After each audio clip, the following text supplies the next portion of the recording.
आज हम लोग पढ़ने जा रहे हैं रिलेशंस यानी संबंध। तो जब भी संबंध की बात आती है तो आपको समाज में अनेक संबंधों की याद आ जाती है, जैसे गुरु और शिष्य के बीच संबंध, पिता पुत्र के बीच संबंध, भाई बहन के बीच संबंध, दो व्यक्तियों के बीच दोस्ती का संबंध। इस तरह से समाज में बहुत सारे संबंध हैं।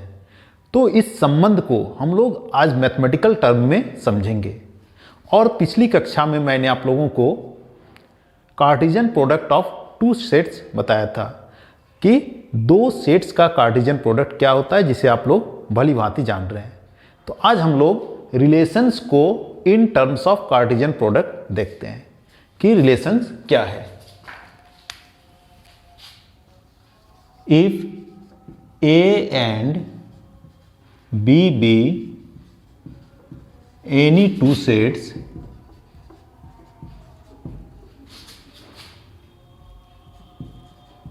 then every subset of A cross B is a relation। यहां A क्रॉस B क्या है? A cross B is the Cartesian product of A and B। और हमने रिलेशंस को कैसे डिफाइन किया है? A relation is a subset of A cross B, यानी A क्रॉस B के जितने भी सबसेट हैं, each subset is a relation from A to B। इसको हम लोग एक एग्जाम्पल से समझते हैं। Example, let A is equal to 1, 2, 3 and B is equal to 3, 4, 5. Then A cross B। तो A क्रॉस B आप लोग आसानी से निकाल सकते हैं। A क्रॉस B क्या होता है?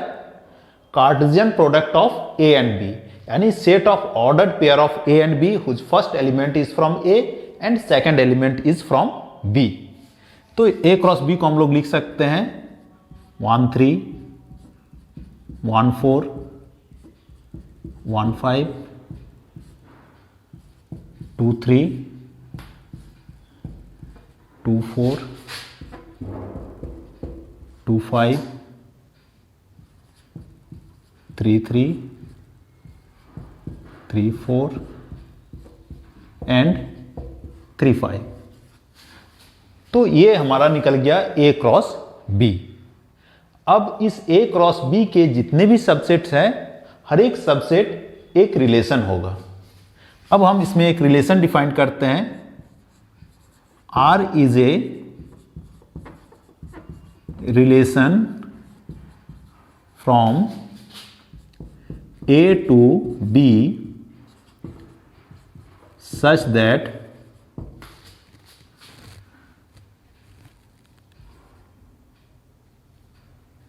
A is less than B, where A belongs to A and B belongs to B। तो मैंने यहां A को किसमें से लिया? सेट A से, और B को सेट B से लिया। तो इस तरह से हमने एक रिलेशन डिफाइन किया। रिलेशन क्या है? A is less than B। तो इसमें R में कौन कौन सा एलिमेंट आ जाएगा? आप इसमें से देख सकते हैं कि A is less than B, 1 is less then 3, 1 is less than 4, 1 is less than 5, 2 is less than 3, 2 is less than 4, 2 is less than 5, 3 is not less than 3,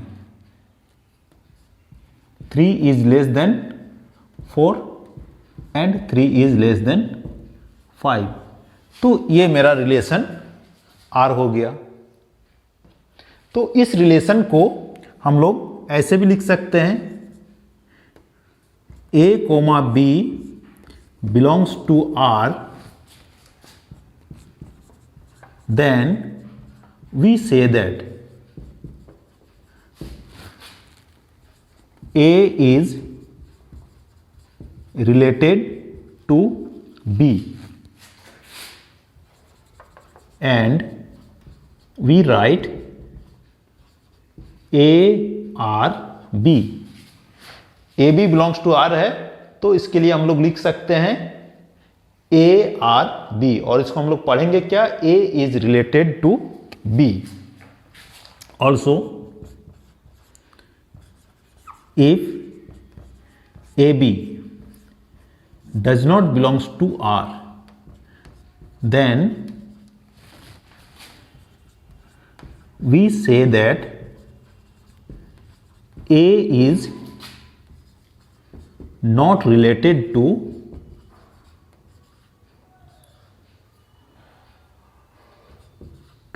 B, and we write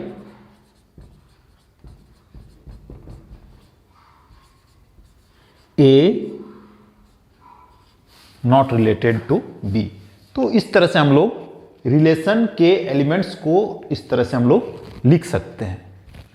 अब है कि जो relation है, जैसे हम लोग Cartesian products of two sets में देखा था कि Cartesian products of two sets को हम लोग रोस्टर फॉर्म में लिख सकते हैं, सेट बिल्डर फॉर्म में लिख सकते हैं, और एरो डायग्राम के फॉर्म में लिख सकते हैं. तो यहां जैसे हमने आर को यहां लिखा इस रिलेशन को, तो ये किस फॉर्म में है, तो ये टेबुलर फॉर्म में है, यानी हम लोग ब्रैकेट्स के अंदर एलिमेंट्स को लिखे हुए हैं. तो इस फॉर्म को क्या कहा जाता है, रोस्टर फॉर्म में. अब है इस रिलेशन को अगर हमें सेट बिल्डर फॉर्म में लिखना है तो हमको एक रूल के माध्यम से लिखना है. तो R is equal to A B such that A belongs to A and B belongs to B and A is less than B. तो यहां हमने एक ऐसा कॉमन रूल लिखा जो R के सारे एलिमेंट्स फॉलो करता है. तो इस तरह से जो R का ये रिप्रेजेंटेशन है, ये रिप्रेजेंटेशन क्या हो गया, सेट बिल्डर फॉर्म में हो गया. अब अगला रिप्रेजेंटेशन हमें दिखाना है arrow diagram.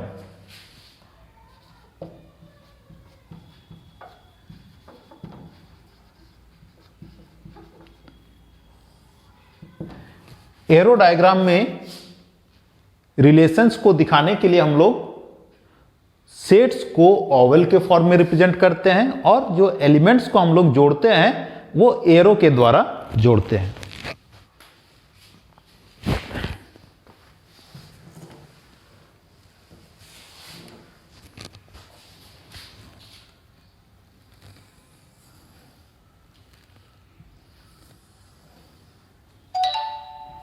Set A and set B. Set A में कौन कौन सा एलिमेंट था, 1, 2 एंड 3, और सेट बी में 3, 4 एंड 5. तो यहां से हम क्या देख रहे हैं कि रिलेशन क्या है, A is less than B. तो इसमें कौन जुटेगा, 1 is less then 3, 1 is less then 4, 1 is less then 5, 2 is less than 3, 2 is less than 4, 2 is less than 5.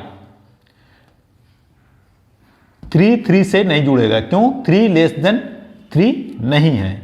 तो 3 is less than 4 and 3 is less than 5. तो इस तरह से जो हमारा ये फिगर बना, इस फिगर को क्या कहते हैं, arrow diagram of the relation R, जिसमें A के एलिमेंट्स 1, 2 एंड 3 है, और B के एलिमेंट्स 3, 4 एंड 5 है, जो आपस में जुड़े हुए हैं. किस रूल से, A is less than B से. अब हम लोग देखेंगे कि किसी रिलेशंस का डोमेन, रेंज और कोडोमेन हम लोग किसे कहेंगे. Let R be a relation from A to B, then R is subset of A cross B। तब क्या होगा, R A क्रॉस B का एक सबसेट होगा, जैसा कि हम लोग रिलेशन के डिफिनेशन से जान रहे हैं। अब इसमें डोमेन किसे कहेंगे, domain of R, the set of all first coordinate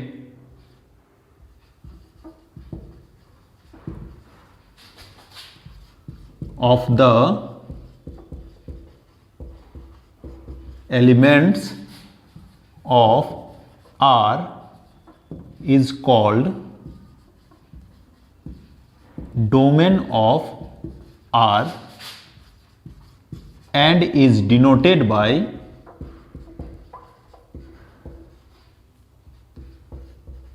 domain of R।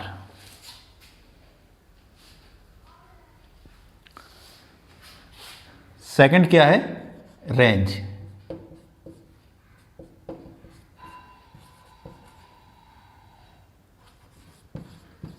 Range of R,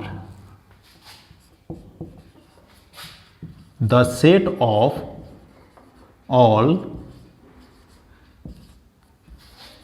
second coordinates of the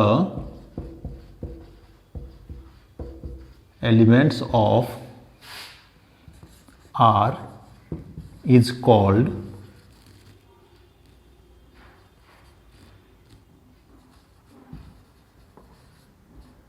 range of R and is denoted by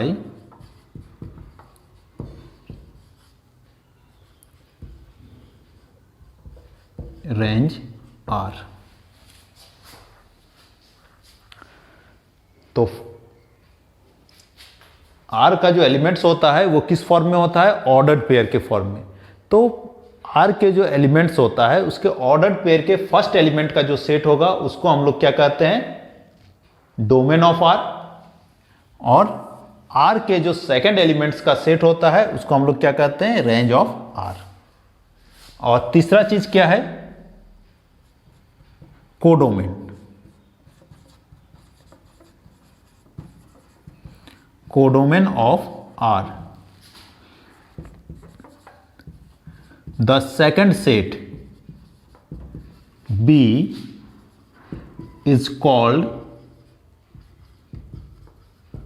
codomain of R। तो यहां जो रिलेशन A से B तक है, तो जो second set है B set को क्या कहा जाता है, कोडोमेन ऑफ R। इसको हम लोग एक एग्जांपल से देख सकते हैं। Example,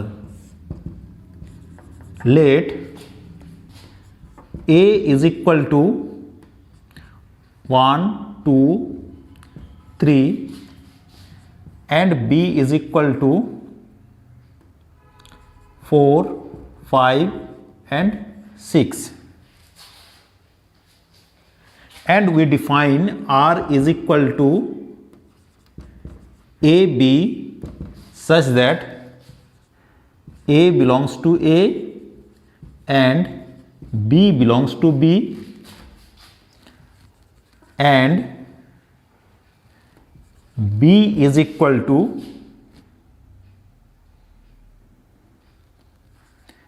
A plus 1।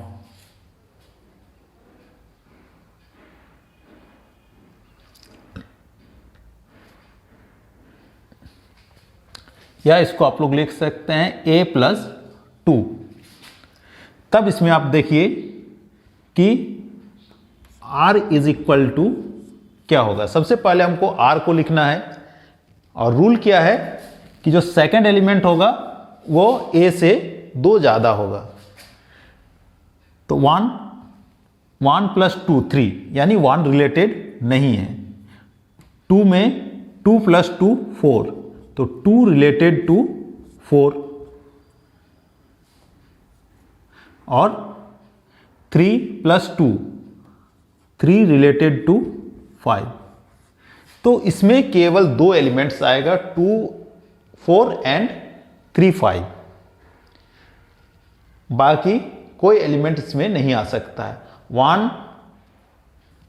1 अगर रखते हैं, 1 प्लस 2 3 इसमें एग्जिस्ट नहीं कर रहा है। 2 प्लस 2 4, तो 2 किससे रिलेटेड है? 4 से। 3 प्लस 2 5, 3 रिलेटेड टू 5। तो हमको यहां रिलेशन क्या मिल गया? 2 4 3 5। अब हमें इसमें देखना है कि इसमें डोमेन क्या होगा। Domain of R is equal to, domain क्या होता है? Set of first element of R, 2 and 3। तो इसका डोमेन क्या हो गया? 2 3। Range of R, set of second element 4 and 5, और codomain, codomain of R is equal to set B. Set B क्या है? 4 5 एंड 6। तो इस तरह से हम लोग किसी भी रिलेशन का डोमेन, कोडोमेन और रेंज हम लोग आसानी से निकाल सकते हैं।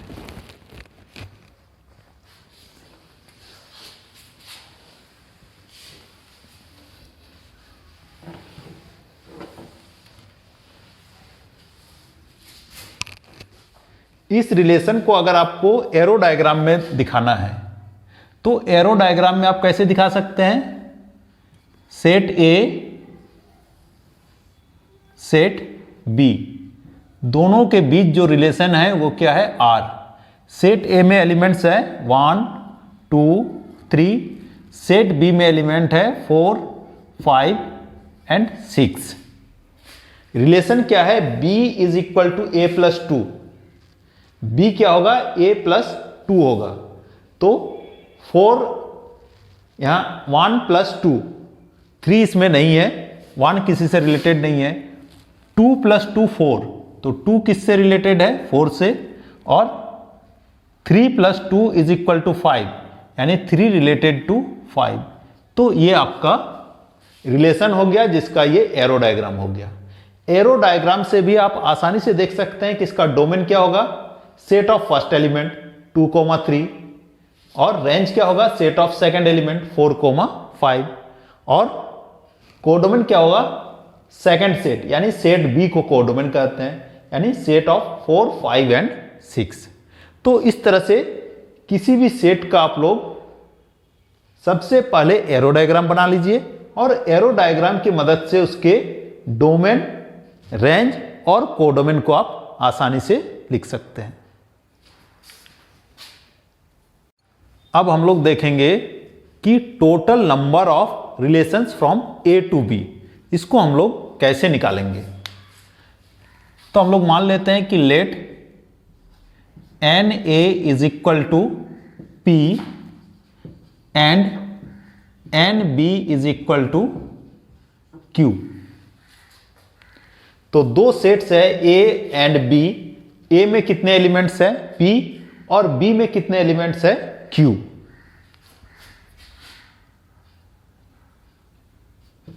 Then n A cross B कितना होगा? तो आप लोग जानते हैं कि number of element in A cross B is equal to क्या होता है? N A into n B. N A कितना हो गया? P into Q. तो ए क्रॉस बी में कितने एलिमेंट्स हो गया? P and Q. और हम लोग जानते हैं since each subset of A cross B is a relation from A to B, यानी A क्रॉस B का प्रत्येक सबसेट क्या होगा, ए से बी तक में एक रिलेशन होगा। Therefore number of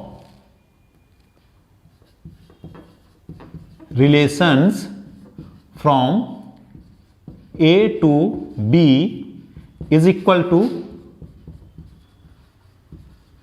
number of subset of A cross B is equal to, और जैसे हम लोग सबसेट चैप्टर में पढ़ चुके हैं कि नंबर ऑफ सबसेट क्या होता है किसी सेट का, तो उस सेट में जितना एलिमेंट्स होता है 2 का पावर में वो आ जाता है, यानी 2 to the power n a cross b is equal to 2 to the power pq। तो अगर हमको number of element in A पता है, नंबर ऑफ एलिमेंट बी पता है, तो हम टोटल नंबर ऑफ रिलेशंस निकाल सकते हैं। से example, let n A is equal to 2 and n B is equal to 3, then number of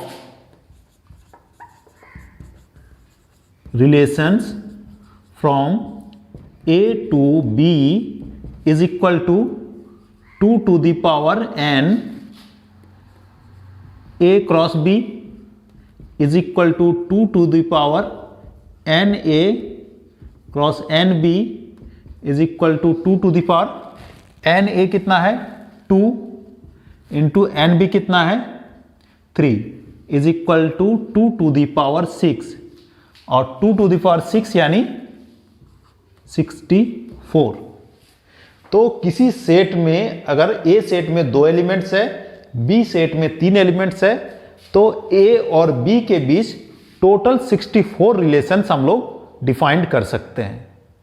तो इस तरह से हम लोग 2 सेट्स में अगर नंबर्स पता हो तो उसमें नंबर ऑफ रिलेशंस को हम लोग आसानी से निकाल सकते हैं।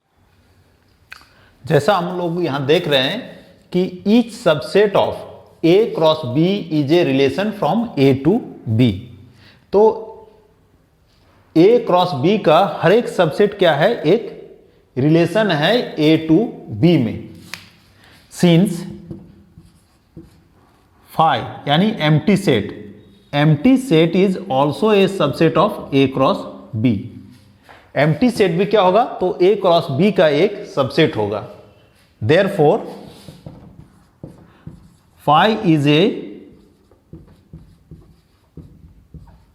Relation from A to B is called empty और वॉइड रिलेशन। तो एम्प्टी भी एक रिलेशन है। इसका अर्थ क्या है कि 2 सेट में अगर कोई भी एलिमेंट किसी से जुड़ा हुआ नहीं है तो वो भी एक रिलेशन है। ऑल्सो और एक चीज हम लोग जानते हैं कि each set is subset of itself. A cross B is subset of A cross B. तो ए क्रॉस बी भी क्या है, ए क्रॉस बी का एक सबसेट है। Therefore A cross B is a relation from A to B is called universal relation. तो इसमें क्या है, इसको यूनिवर्सल रिलेशन हम लोग क्यों कहते हैं, क्योंकि इसमें ए का हर एक एलिमेंट बी के हर एक एलिमेंट से जुड़ा हुआ रहता है, इसीलिए इस रिलेशन को हम लोग यूनिवर्सल रिलेशन कहते हैं। तो किसी भी 2 सेट्स के बीच ये 2 रिलेशंस अवश्य होगा। इसके अलावे और भी बहुत सारे रिलेशंस हम लोग देख सकते हैं। धन्यवाद।